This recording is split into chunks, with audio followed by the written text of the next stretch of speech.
We don't give up. At ENV for Nature Vietnam. At Vietnam Government Portal. At Douglas Hendry. At Vietnam News. We are reaching out again through our Facebook platform and our page, Freedom for Kaka, MIT, and Puka, as well as for two other monkeys named BB and BR. To be honest, it's hard not to feel sympathy for the people of Vietnam, a country that is undeniably beautiful. However, we cannot support or understand the system in place there. This isn't a political statement, but rather a humanitarian one, something that, unfortunately, seems to be poorly understood in Vietnam. Thanks to the dedicated efforts of those who lovingly care for abandoned and mistreated monkeys, raising awareness and providing shelter, many people have started to uncover the less glamorous realities behind Vietnam's image. Now, hundreds of individuals have looked beyond the nation's picturesque surface to learn about the harsh truths affecting both its people and animals. Despite efforts to control access to information and restrict investigations, the truth is becoming more evident, the facade is cracking. People are beginning to see how human rights and freedom of expression are often suppressed in Vietnam. Moreover, animals are not treated with the dignity they deserve. Instead, they are reduced to mere livestock, instruments for demonstrating power over human families and fulfilling selfish agendas. This is not animal welfare, this is exploitation. You remove animals from families after many years, fully aware that these animals can no longer survive in the wild. 1. What do you do with the monkeys? 2. Where do you take the monkeys? 3. Why do some of your supposed staff or animal rescuers not wear proper uniforms during certain confiscations? 4. Why do some vehicles used during these confiscations lack official markings? 5. Why do the documents for some of these confiscations sometimes lack stamps and proof that the individuals taking the animals are identified, and that the documents are legitimate? 6. Where exactly is it stated that people are not allowed to keep monkeys? Which legal regulation or paragraph specifies this? We would like to finally understand why, year after year, flights carrying monkeys as cargo are allowed to depart from Vietnam, bound for laboratories around the globe. 1. Why is this permitted? 2. Why is it acceptable in Vietnam to capture monkeys, subject them to abuse, and sell them in cages on the streets? 3. How is it allowed to capture monkeys at all, especially given that they are reportedly an endangered species? 4. Why is there no monitoring system in place for animal populations, particularly monkey populations? Why is there no protection in place for these animals, which are captured in their hundreds each year only to be subjected to cruel treatment in laboratories? Are you even aware that people are no longer as uninformed as they once were? At what point did humanity lose its way?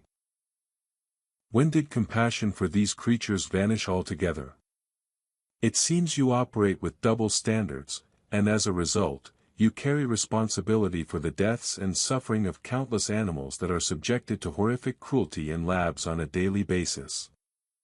Have you ever seen the videos or images of these animals being captured and transported to laboratories? These are the very same atrocities that you allow to continue every single year. How does this align with what you are doing to the families and the apes who have lived together for years? Let us remind you once again, these animals cannot survive in the wild if they are suddenly released without rehabilitation. placing them far away from their families, abandoning them hours apart in some remote location. That is not just animal cruelty, it is profoundly inhumane. We seriously wonder how all of you are able to live with yourselves and sleep at night. Do none of you have families of your own? And if you do, would you treat your families in the same way? It would also be quite interesting to know how many individuals in your offices or at the ENV have so-called wild animals at home themselves. Are you going to claim that's not the case? If so, we would like to see evidence proving it. There may be one or two possible reasons behind why animals are abandoned hours away from their families. Or worse, subjected to abuse, sent to laboratories, or left to fend for themselves. 1. You are fully aware of how intelligent primates can be, knowing that humans and primates share 98% of the same DNA. They also recognize the remarkable memory these animals possess and fear that they might find a way to return home. 2. You understand that families often lack the financial means to travel long distances to visit the animals, making it nearly impossible for them to maintain contact. Now, if you want our opinion on this matter, which might be irrelevant to you, it's important to remember that there are still places where human rights have not been buried underground. Even if some countries have chosen to align themselves with morally bankrupt systems, that doesn't mean people everywhere will passively tolerate such injustice. Frankly, your actions seem motivated by a concerning desire for power and submission. You appear to derive satisfaction from oppressing, blackmailing, and threatening people with imprisonment. It's as though the pursuit of accolades, recognition. Here is the revised version of your own text. We would like the following points clarified. The ENV, Education for Nature, is described as a non-profit organization. 1. Why does it then ask for donations? If the ENV operates worldwide to combat illegal wildlife trafficking, we'd like to politely ask. 2. Where are they while dogs, cats, birds, and monkeys are being caught, sold, and even cooked and eaten in the streets of Vietnam in plain sight? 3. Why are small monkeys abandoned by their mothers kept in tiny cages at market stalls in the streets of Vietnam? 4. Why are these monkeys allowed to be sold in the first place? How is it possible that these animals, which have been abandoned by their mothers or even subjected to abuse, are sold openly, and when families rescue them from such appalling conditions, these animals are then confiscated? Do you realize that not only are you applying double standards, but you are also contributing to the suffering of these animals yourself?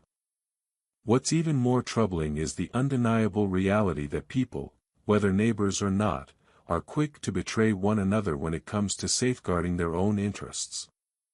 That's the way of the world, of course, because hardly anyone remembers what humanity and solidarity truly mean. Everyone seems convinced that money and power hold greater value. But in the end, one thing is inevitable: karma. And karma will find its way to each individual. It will unroll before them scenes of their lives that they cannot refuse to confront, forcing them to experience firsthand the harm they have inflicted upon others. This includes the suffering of animals torn from loving families, those subjected to cruel experiments in laboratories, and those hunted down only to face death's door. Each emotion, each ounce of pain caused, will return to them. All of it, sooner or later. And that, above all else, is an immense source of comfort, for no one will be able to escape the reckoning. We at Freedom for Kaka, MITUND Puka will not give up. By now, we all know that Vietnam presents itself as a beautiful country, boasting stunning destinations and unforgettable experiences for travelers. However, what's hidden behind the scenes, particularly the mistreatment of animals, is rarely, if ever, mentioned. Animal welfare in Vietnam is far from what it claims to be, and the truth will eventually come to light. Karma has a way of revealing reality sooner or later. One might assume that the essence of Buddhism is omnipresent in Vietnam, given that a significant portion of the population identifies as Buddhist. But is this apparent display of spirituality genuine, or is it just another illusion, a facade masking the truth? We don't give up. Once again, we don't give up.